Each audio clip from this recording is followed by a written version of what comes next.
Tinanggap na ni Pangulong Ferdinand Marcos Jr. ang irrevocable resignation ni National Bureau of Investigation outgoing Director Jaime Santiago. Kinumpirma ng Malacanang na ipapalit bilang officer in charge si Assistant Director Lito Magno. Narito ang balita ni Cherry Light.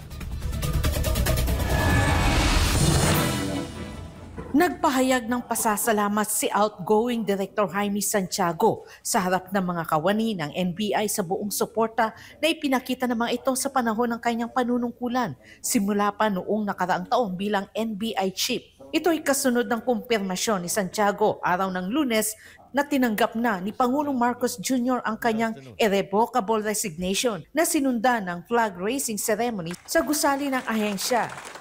I was informed that the President had finally accepted my irrevocable resignation.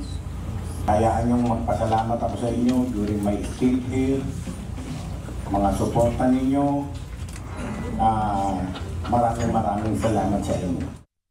Matatandaan, umupo si Santiago bilang NBI Director noong Hunyo 14, 2024 matapos italaga ni Pangulong Marcos Jr. bilang isang retiradong hukom at dating miyembro ng Special Weapons and Tactics o SWAT ng Manila Police District. Ipinagpatuloy niya ang serbisyo sa gobyerno sa pamamagitan ng pamumuno sa NBI. Sa kanyang panunungkulan, pinangunahan niya ang mga operasyon laban sa iligal na aktibidad tulad ng Philippine Offshore Gaming Operators o POGO at scam farms. Dahil sa mga aligasyon, nagsasabing may masamang layunin laban sa kanyang reputasyon. Nagsumiti siya ng irrevocable resignation noong Agosto 15, taong kasalukuyan. Ayon sa kanyang pahayag, hindi siya aalis sa posisyon hanggat walang ipapalit. Umaasa si Santiago na ipagpapatuloy ng kanyang papalit ang magandang nasimulan sa ahensya sa paglaban sa kriminalidad.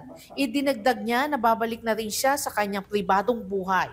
Samantala si Lito Magno ang itinalaga ng Malacanang bilang officer in charge ng NBI. Bago ang kanyang pagkatalaga bilang OIC, nagsilbi si Magno bilang Assistant Director ng NBI at humawak ng mga mahalagang posisyon sa mga regional offices nito sa Northern Mindanao at Central Luzon. Para sa Diyos at sa Pilipinas kung mahal, Cherry Light, SMNA News.